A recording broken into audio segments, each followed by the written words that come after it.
Hello, everyone, and thank you for joining us. I am Anara Tabashaliva, along with co-host Dr. Victor Fett, Dr. Katerina Shrey, and our program producer, Professor Larry Sherry. We host a weekly discussion panel on Russia's war on Ukraine with guests from Ukraine, military experts, medical personnel, academics, artists, literary figures, and relief workers. Our panel is recorded and circulated nationally and internationally. We appreciate your comments and feedback. Special thanks to Marshall University Libraries and MUIT for making this weekly event possible. If you are joining us live on Teams, please feel free to use the chat to post any question for our guest. Today's guest will be introduced by Victor Fett. Thank you, Nara. It's my honor to welcome today to our program Dr. Mikhail Iampolski, who works in New York University. He is a professor emeritus of comparative literature and Slavic and Russian studies. His main area of interest is history and theory of culture. He published more than 20 books and 400 articles in many languages. Dr. Iampolski agreed to talk to us on the very important topic, why did Russia start and cannot stop this criminal war? Welcome, Dr. Iampolski. Microphone is yours, please. Thank you. First of all, I would like to tell that it's a little bit risky for me to talk about all this stuff because I'm not a historian and I am not a political analyst. So what I will tell you is basically my intuitions, my ideas, my approach to this problem that is so important for all of us. So I will start with the second part of my question, why Russia can stop the war.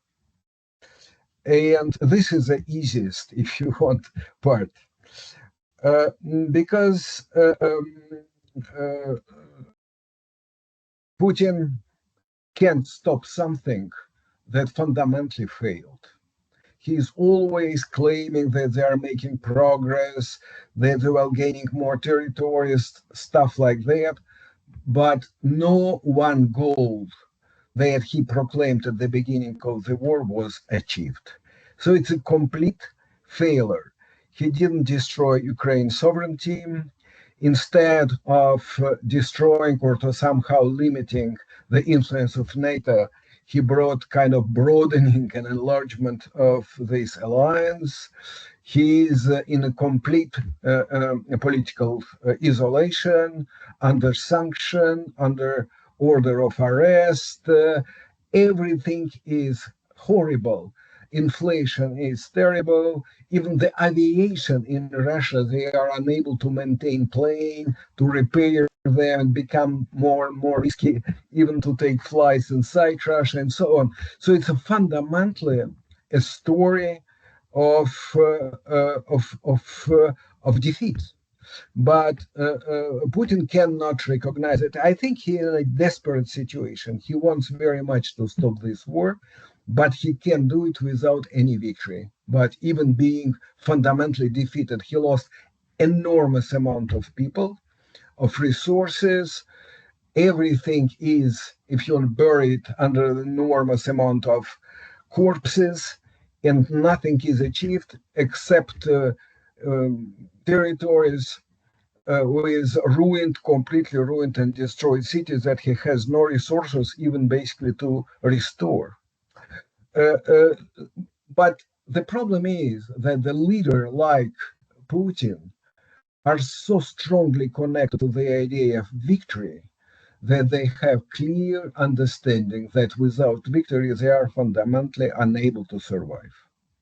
So if Putin is recognizing that the war is stopping now, that it will be a truce, so no more military actions, no achievements, so he is very much afraid of losing his life or his power. So this is why he desperately continues this fight, and his whole hope is linked, of course, to unpredictability of Trump, to the weakness or so-called weakness of Europe or things like that. So he is waiting. Maybe the luck will turn toward him. But I'm sure that it's a kind of desperate waiting for nothing, but he cannot stop. The problem is that Putin is no more democratically elected leaders. Elections became a fraud in Russia for many years ago. Everybody knows that. When he was elected the president, according to Russian constitution, he had the right to be a president for 8 years. Now he is there already for 25 years. It's completely illegitimate. And fundamentally, such leaders of this kind of totalitarian regimes, they are becoming more and more dependent on polls and ratings. They are claiming that fundamentally they are supported by the population, they are expressing the will of the population, and they are creating certain kind of regime of fusion between the leader and population. These kind of regimes are very typical for totalitarian regime in general, for fascist regime in Europe also. So this is an idea that every intermediary between people and the leader are gradually disappearing.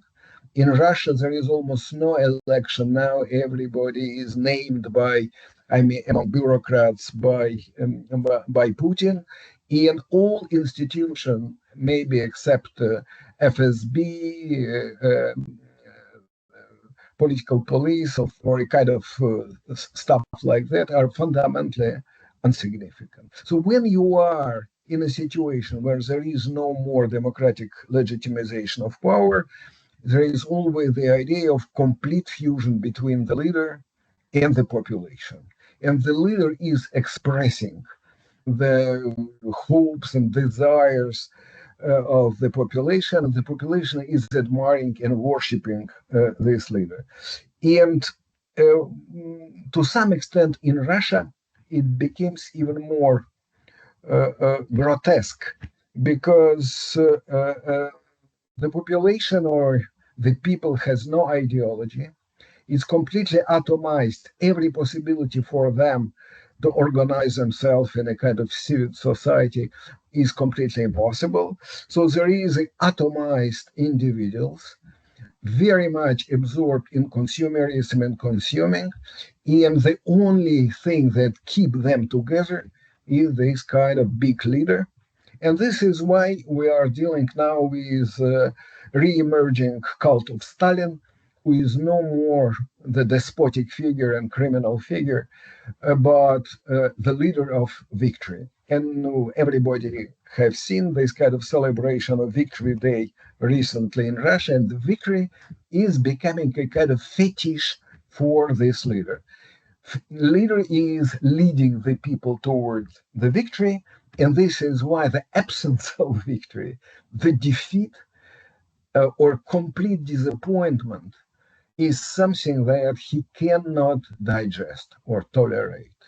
It's a total end for his rule. So this is why I think his situation is really desperate. He cannot achieve his goals, but he cannot accept the defeat, admit that he can achieve these goals, because it will signify or could signify the end of his rule and foundation. But this is something quite simple to answer this question, why he cannot stop. It's quite simple, because there is no big difference between Putin and different kind of totalitarian leaders that you have seen in different countries. But in Russia, the situation, in my opinion, is different a little bit. And now I am moving towards the first part of my question: why Russia started this war? Why suddenly to have this kind of aggression against Ukraine? Ukraine and Ukrainian are always very close neighbors. The relations with Ukrainians are very tight and for centuries already. My father is born in Kiev. My grandparents were living in Kiev. and so on and so on. And so we didn't make even a kind of distinction between Moscow and Kiev. It was a part of the same country. So suddenly, even to have this, for me, it was a kind of nightmare, even to imagine that Moscow is bombing Kiev. It's something which is beyond imagination. So why to start this kind of absurd aggression? And I know that many people are unable to answer the question why. And there is a kind of, if you want, common answer. He hates Ukraine. He hates Ukrainian. It's a revenge against Maidan in the situation when Yanukovych, that was basically his puppet, was removed from power, something like that. This kind of maybe resentment, revenge, personal hatred could be taken into consideration. But in my opinion, it's not something that is giving us an access to much more complex situation behind the beginning of this war. So to make it more clear for myself, first of all, I have a little bit to make a kind of excursion in Russian history. Because Russian history, it's something, in my opinion, which is explaining the kind of absurdity of this situation, of this adventure. So Moscow was first mentioned in 1147. And it was mentioned in relation to Rostov prince Yuri Dolgoruki. Yuri Dolgoruki was a prince of the city of Rostov, or Principality of Rostov, who conquered Kiev in 1155, the year of his death. So it's very difficult to tell what was Moscow at this time, how it was connected to the Principality of Rostov. Now we know, thanks to many excavations, that Moscow existed centuries before its first mentioning in a document. But something which is more or less clear when we're dealing with the early history of Moscow, that Moscow became a part of Mongol Khanate, and was basically incorporated by Khan Mengu Timur into something that was called Golden Horde. It's a big Mongolian empire. It was called in Mongolia. It was called Moksel, and Moksel was the name of Finno-Ugric tribe that populated this area. And for first centuries, it was a part of Mongolian Empire. So it had absolutely nothing to do with Russia, and almost nothing to do with Kievan Russia, old cradle of Russian culture as it is considered now. After the collapse of Golden Horde, it's 1459, it's a moment of disintegration, it's 15th century, Russian Moscow Principality started to make a movement toward emancipation from its Mongolian past. They started to reinvent quite mythological Russian links and Russian past. Every ruler of this principality was making another step toward thinking about himself in separation with Mongolian horde as a part of this imaginary Russia. The first probably who made this step was Ivan III, who proclaimed Russia to be a heir of Kievan Russia, of old principality that was always associated with the beginning of Russia. It's a kind of original Russia. Fundamentally, it was a Norman state. It was not so much Russian, but fundamentally all princes of this Kievan Russia were Norman Vikings, but it doesn't matter. And his son, Basil III,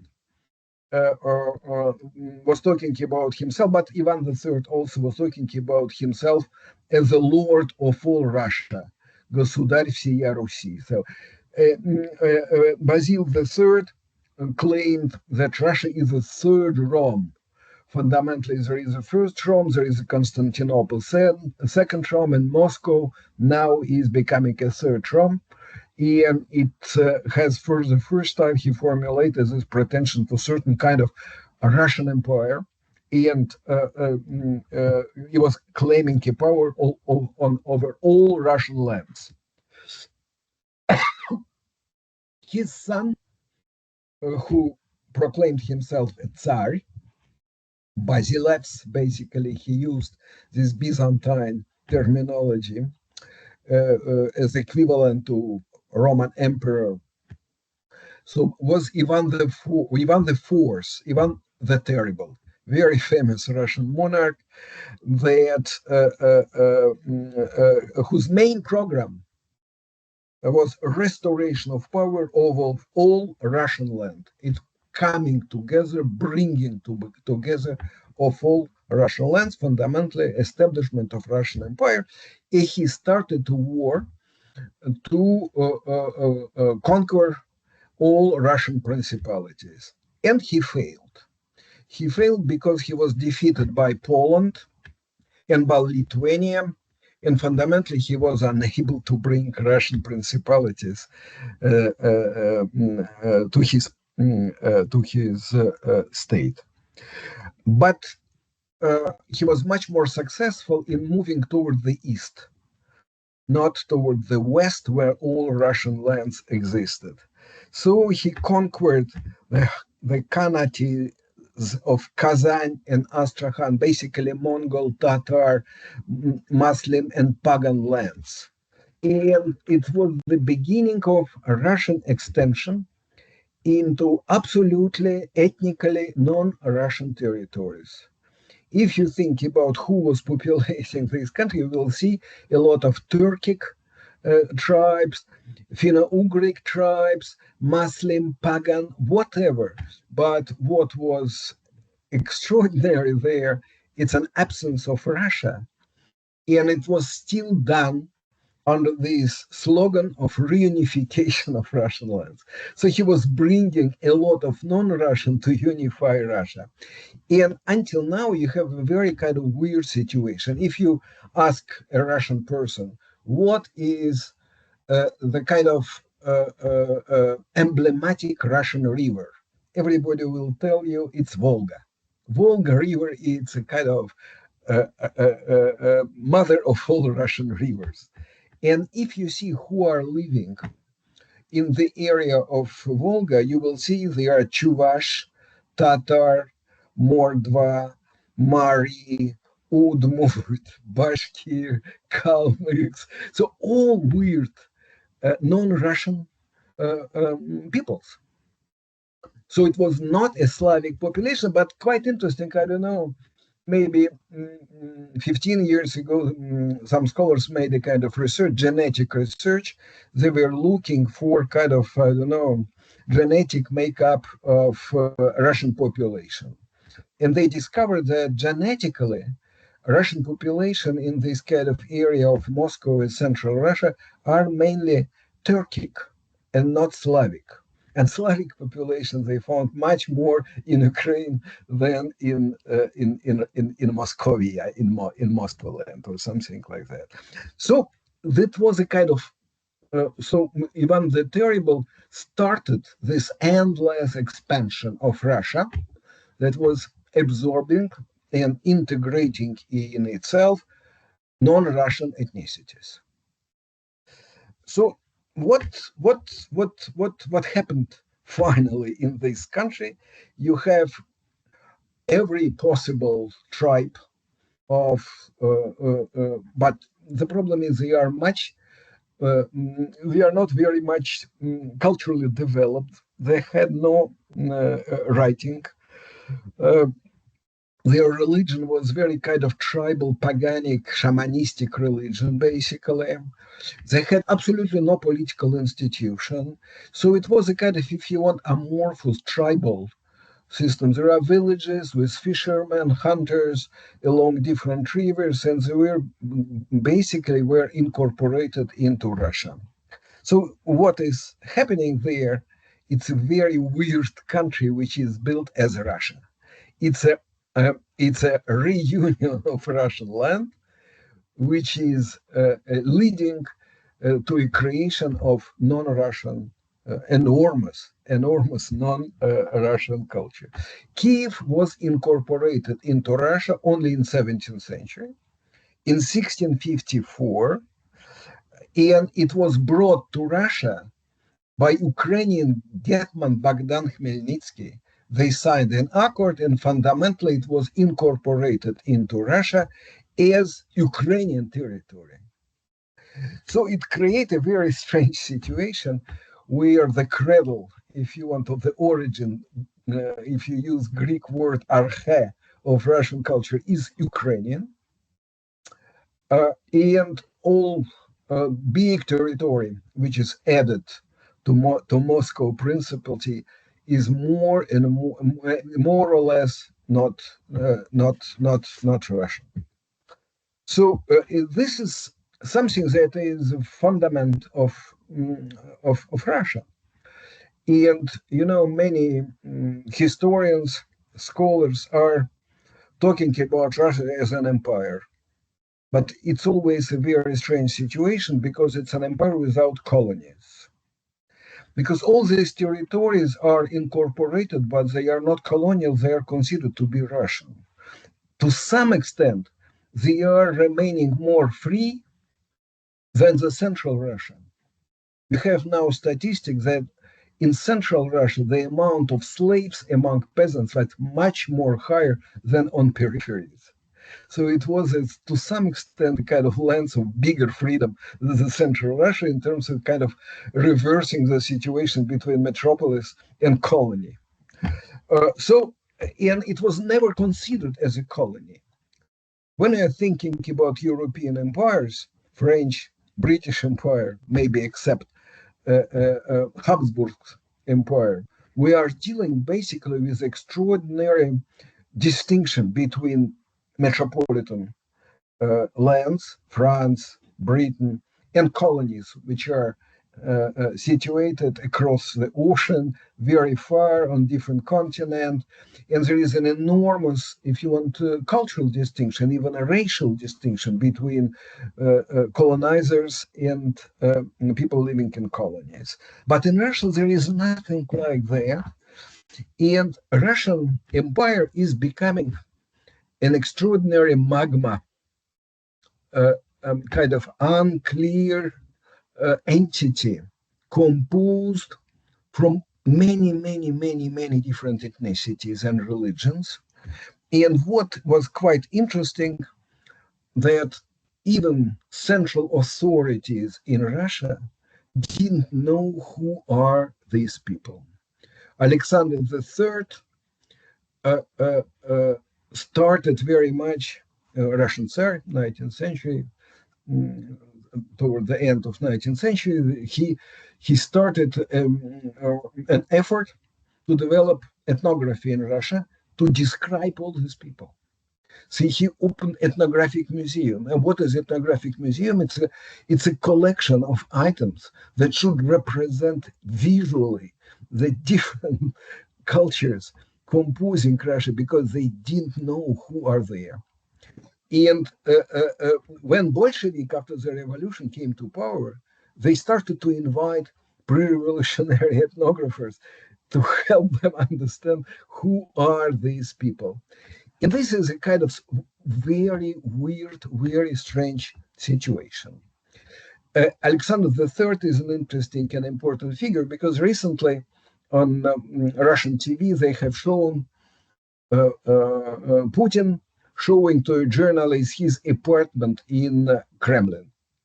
And you see there the portrait of Alexander III, of this kind of reactionary monarch.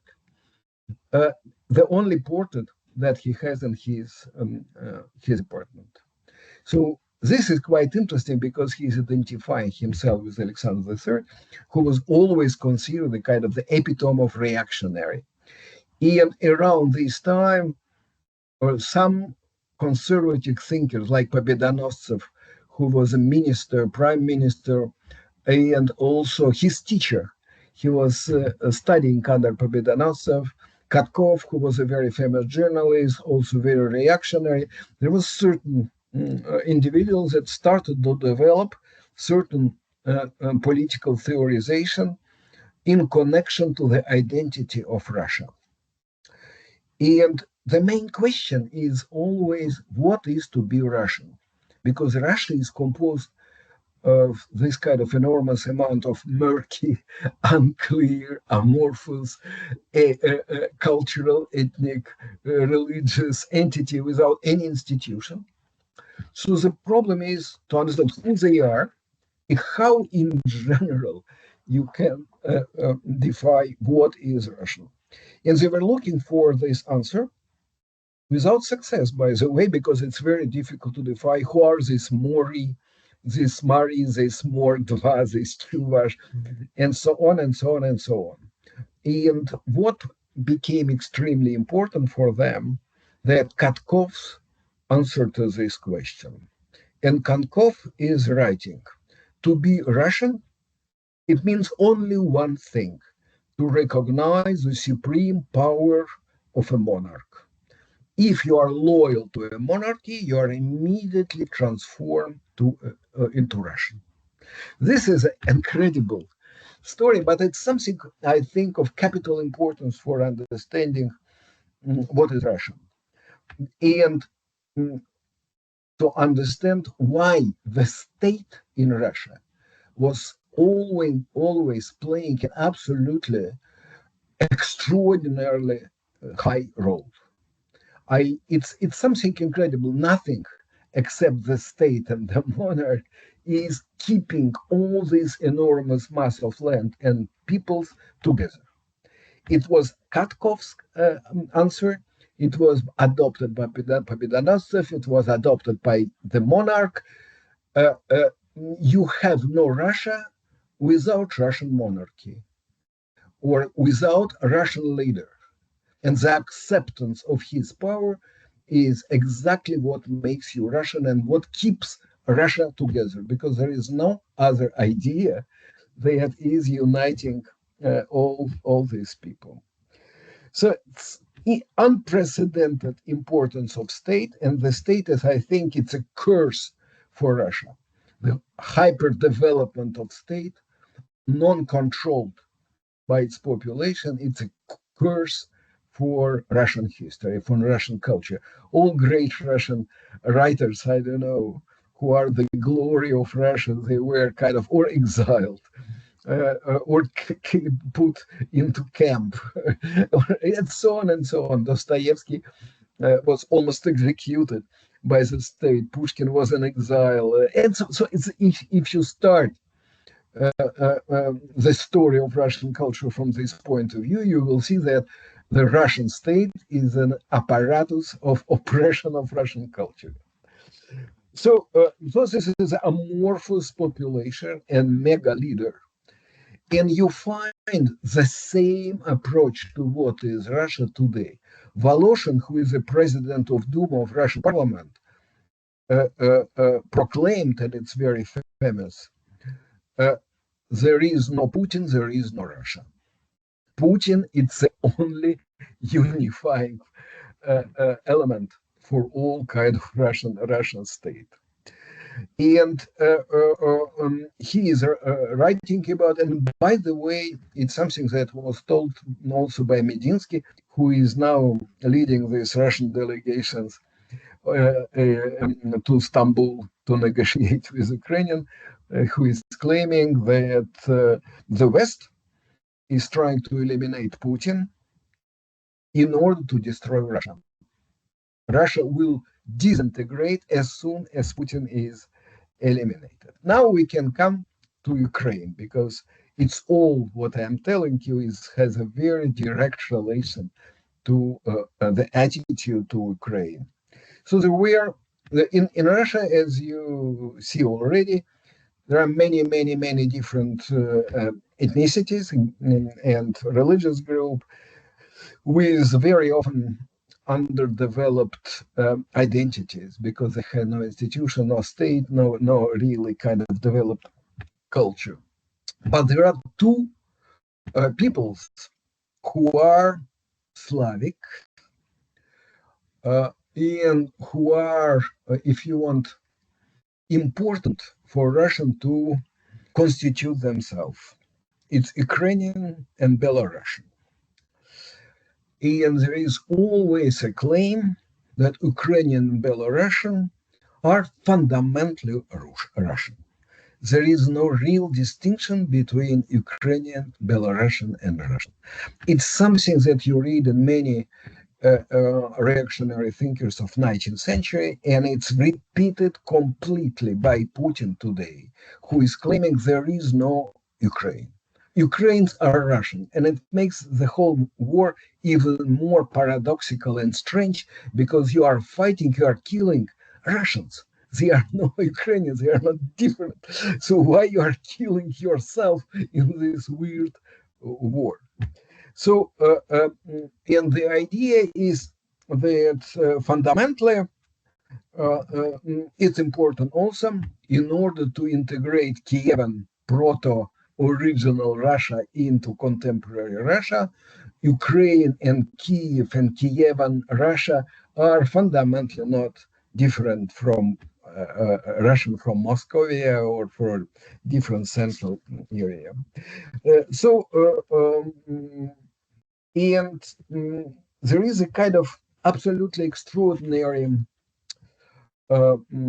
mythology about this non-distinction between Ukraine and Russia that was developed in 19th century, and you can find it in many reactionary theoreticians of power around this time. What is their attitude toward Ukraine? So Ukraine is Russia, but there is a real fundamental enemy of Russia. And this enemy of Russia is called Poland. Poland was in 19th century a part of Russian Empire. But with Poland, it was an enormous problem. Polish language is a Slavic language, so it's quite, to some extent, close to Russian language. They are Slavs, they are Slavic people. At the same time, it's impossible to integrate them in Russian Empire. It was basically the only nationality that was resisting any integration into Russian Empire. Why? Because Poland had a very long, its own history. They had their own state. They have their own institution. They are Catholic and not Orthodox, so they are belonging to Western Church. They have culture, which is developed. Of course, they have writing and many books which are written there. They have intellectual institution. They have universities, and to some extent much more developed than Russian universities. So fundamentally, Poland is the only part of Russia that is completely resisting integration into Russian Empire. So it could be called classical colony. And it's something similar, if you want, to this kind of part of Habsburg Empire, like Hungary or Romania or something like that. They are nations incorporated into empire. But Habsburg Empire is made from nations. But Russian Empire is not made from Russian. It's made from enormous amorphous mass of undistinguished people. And suddenly there are Poles who are different, and they have clear identity, national culture identity. So there is a mythology that they are developing that Poles and Poland is working on developing non-existent Ukrainian identity in Ukrainian people in order to destroy Russian Empire. So they are taking a part of Russian people, a Russian population, and they are cultivating fake identity of Ukrainian in order to destroy Russian Empire. It's something incredible because Poland is so deeply hated by Russia around this time, not only by monarchic bureaucrats, but also by intellectuals. We know that Pushkin was very anti-Polish. And you have three revolts in Poland against Russian rule. The first so-called Kostyushka revolt in 1794, it was completely destroyed, is extraordinary cruelty and a lot of death. After it, you have a November revolt in 1830 and 1831. It's a bloodbath, enormous amount of people killed, put into Siberian exile, in prisons and something like that. And maybe the most bloody is the January revolt of 1863-64, also horrifying, absolutely. And they are always claiming that it's done in order to keep Russia intact and not to allow the disintegration of Russia. So why I'm talking about, I think it's a very important, of course, it's all based on mythology of this kind of Russian people that doesn't exist, which is a kind of invented entity.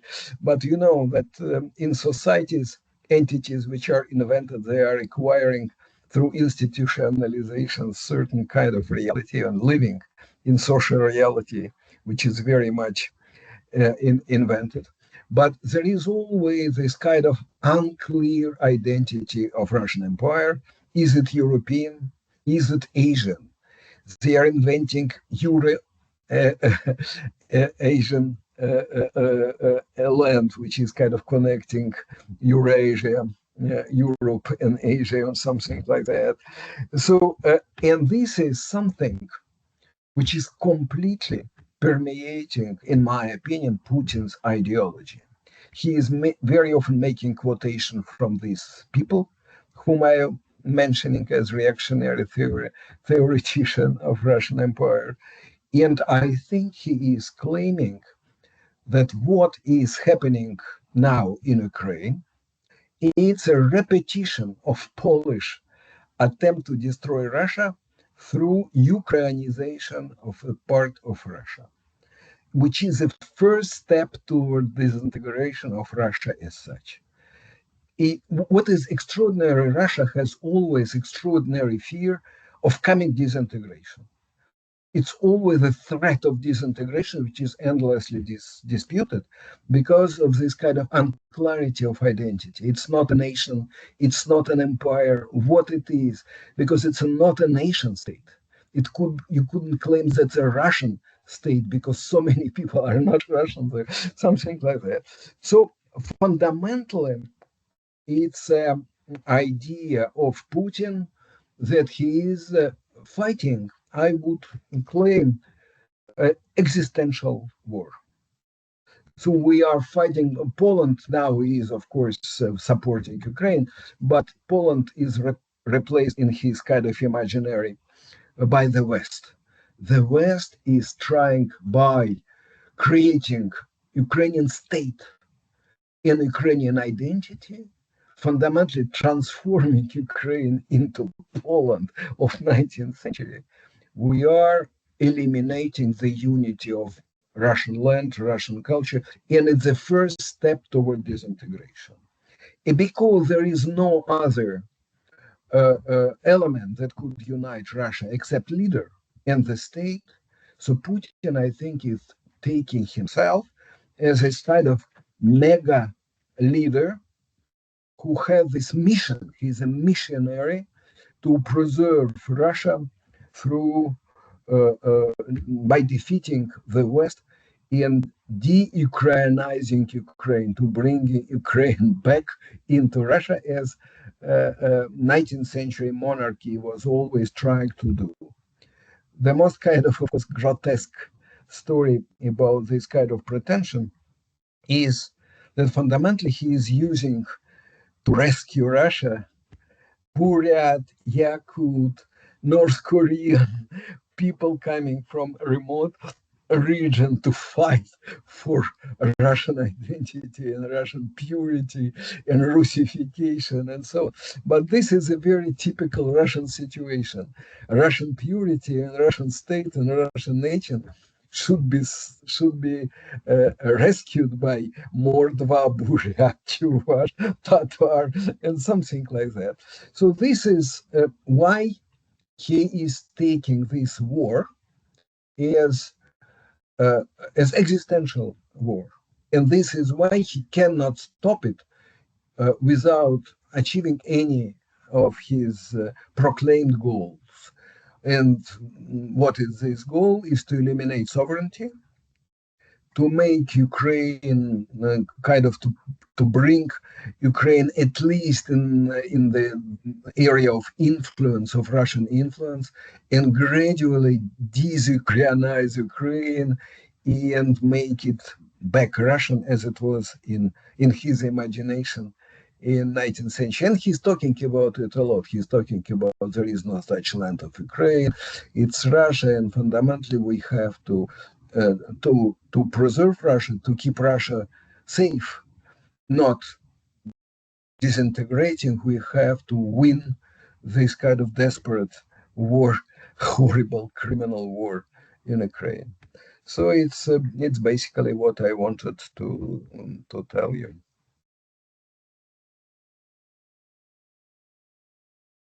Thank you very much, Dr. Iampolski. And this was a great review, well, for myself, of mostly familiar history. We lived through this together. But many of our viewers will find it fascinating to delve so much into history at the same time in strange history. I open microphone for questions, please. Everyone who wants to ask and continue discussion, we have time. Yes, please. Are you Yes, Len. talking to me? Oh, okay. Yes, Len, please.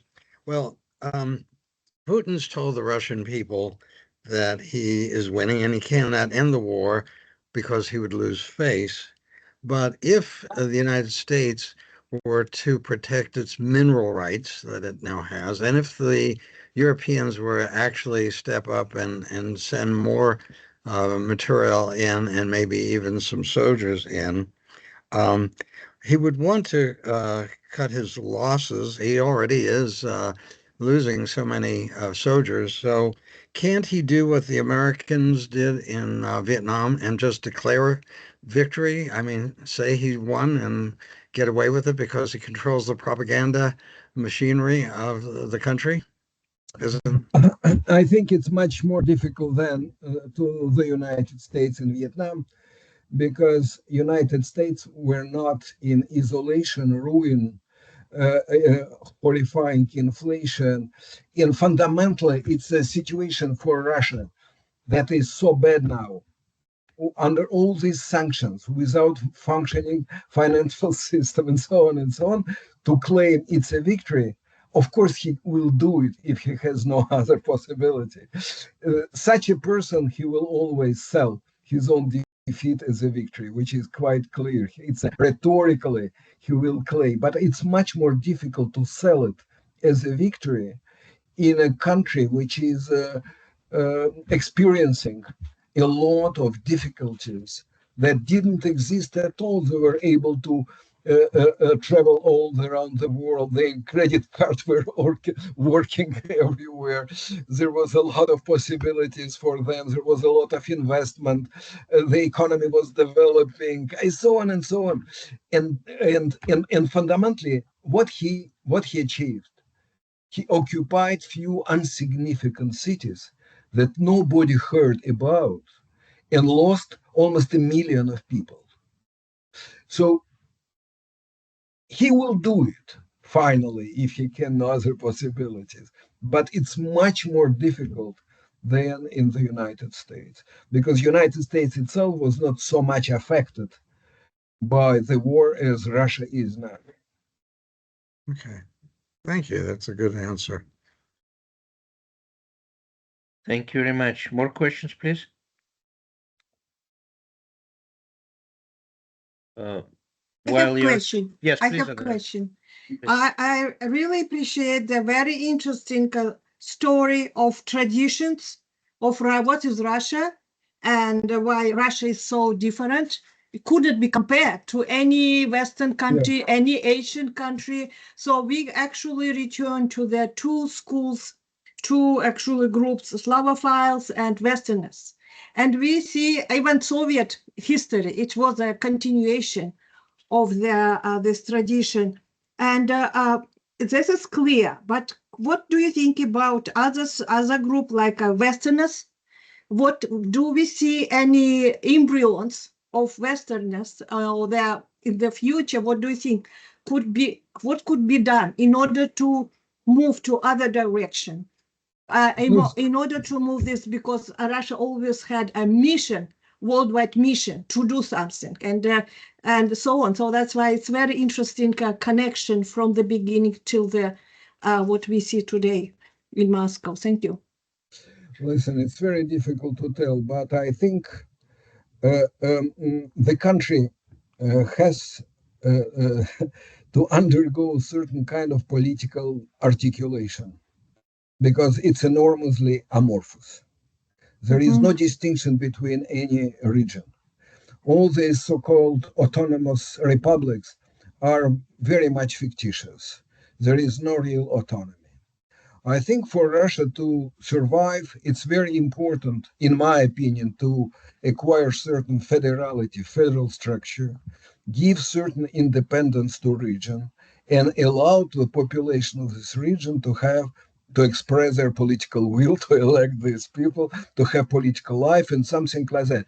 Fundamentally, to transform itself into something similar to articulated country with institutions, with law institutions, so it could be maybe developed in a more normal country.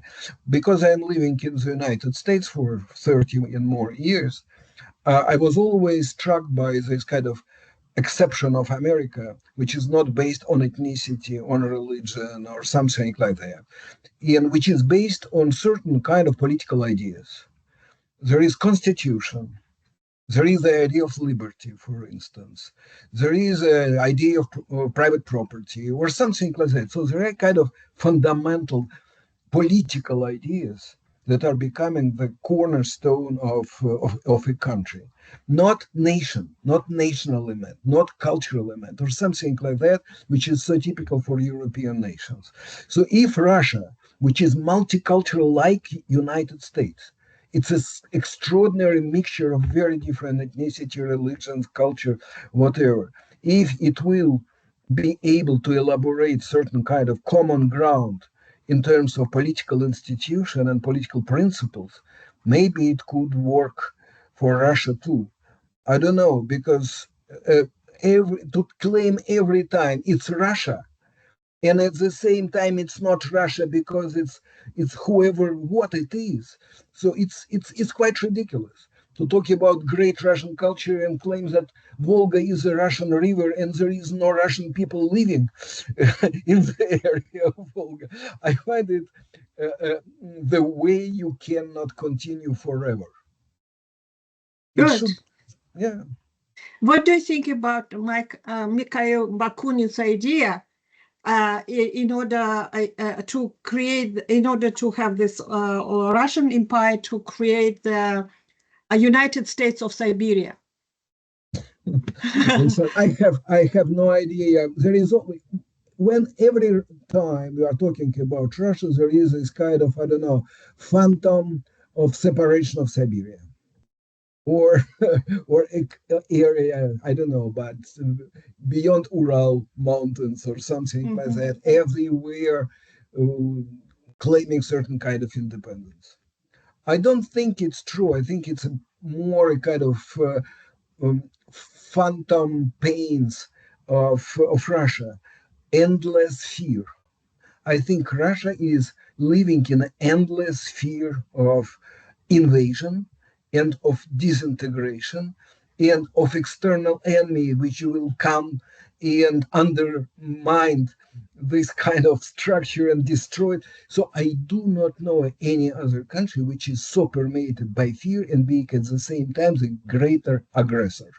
They are always starting the war, and they're always experiencing enormous fear. I think it's very interesting in Putin himself. He is a coward, which is quite clear. He's living in these bunkers, enormous amount of bodyguards or something like that. At the same time, he's always starting wars. So it's a coward, which is an aggressor at the same time. And I think cowardice and aggression are coming together. We are starting the war because we are so afraid that we are coming into crossing the boundary or something like that. So I don't know, maybe I'm wrong. Okay, thank you. Thank you, Nara. I have a small question. We seem to be so much, and rightly so, focused on Putin himself. But whatever his personality is, he didn't come from Mars. He is a part and parcel of a KGB. And KGB, of course, is in power, with Putin or without him. We should probably disregard a couple of years of so-called democracy under Yeltsin, because we didn't see the undercurrents. Many maintain that power in this country, in Russian Federation, will not be relinquished. When Putin dies, we will not see, European opposition riding on 4 white horses or other colored into Moscow. So in this context, do you still consider this war as a weird personal craziness of one archaic dictator who just became bored?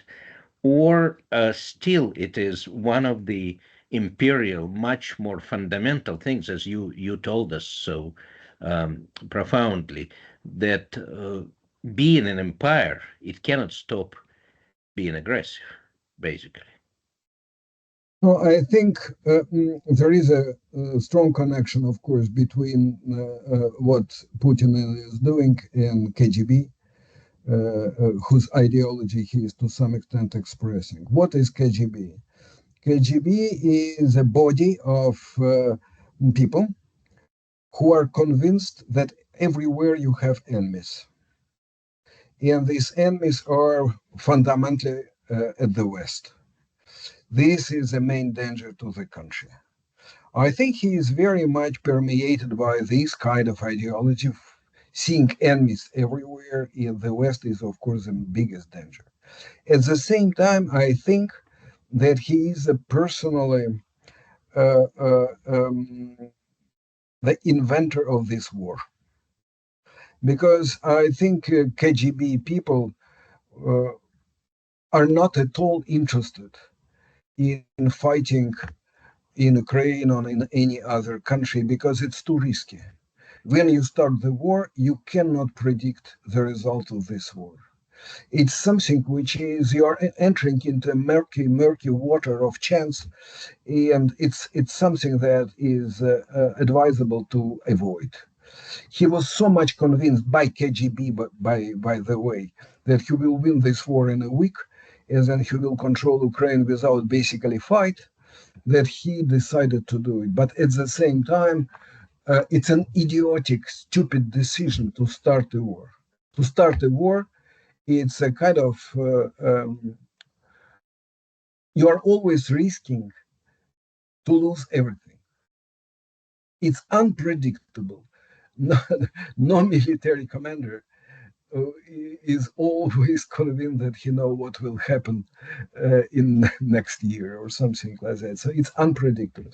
So he was, of course, making a kind of idea that it will be very simple, that he will become this kind of messiah Russifying Ukraine in a very simple way. He didn't expect to have 3 years and more of bloody war, of such an amount of corpses. This is quite clear. But I think he was responsible for his own personal decision. It was not a decision made by KGB as a collective body of people. I think it's something he's completely personally responsible. I think you can have KGB in similar structure without war, without starting invasion of Ukraine. They were doing it. They were encroaching on the world without active phase, that's for sure. No, of course we know that they are paying a lot of money to Ukrainian, just developing a kind of network of their agents in Ukraine. Everybody was convincing them that everybody is dreaming about Russian militaries in Kiev or something like that. They were completely, of course,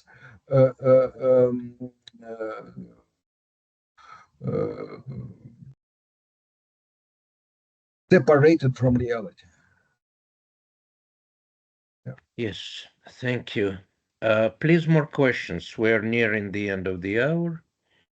And I know these are all deep and very serious questions, but history is actually happening in front of our eyes. Yeah. And but I was talking about history because I think history is something which is allowing us to understand better what is happening today. When you start to think about history, you see how much it is grounded in Russian history, the whole horrifying story of this war. Yes, and this is indoctrination par excellence, because that's what we all learned in elementary school, how all the animals were surrounding Russia. It's kind of very hard to surround Russia, but they did. And right now, the same. I was always struck by the history of Pereyaslavskaya Rada when Kiev and Ukraine came into Russia, which was always called Воссоединение. Reunion. Reunion, Union existed, and now there is a reunion of Moscow with Kiev. Reunion of the union that never existed. Reunion. Right. It's not even Anschluss. It's indeed a reunion. The word воссоединение is literally reunion. They haven't used it recently. Yes, and Poland was always an enemy. It's interesting how you kind of stripped it down to three body problem: Poland, Russia, and Ukraine. One of them non-existent, of course. Well, thank you very much, Dr. Iampolski. It was a brilliant travel into history and said at the same time. And I hope it helped some of our life and future viewers to clarify what's going on, because there's so much propaganda on all channels. Nobody learns from history. That's for sure. Thank you for inviting me. Yeah. Thank you. We understand how hard it is to teach history, or even history of literature. Maybe it's much easier for us in natural sciences, although some troubles were made in the last 100 years too. Thank you, and good luck to everyone. And this was week 168 of weekly installments of our discussion group at MUkraine podcast, Marshall University, West Virginia. Thank you, everyone, and Slava Ukraini. Героям слава.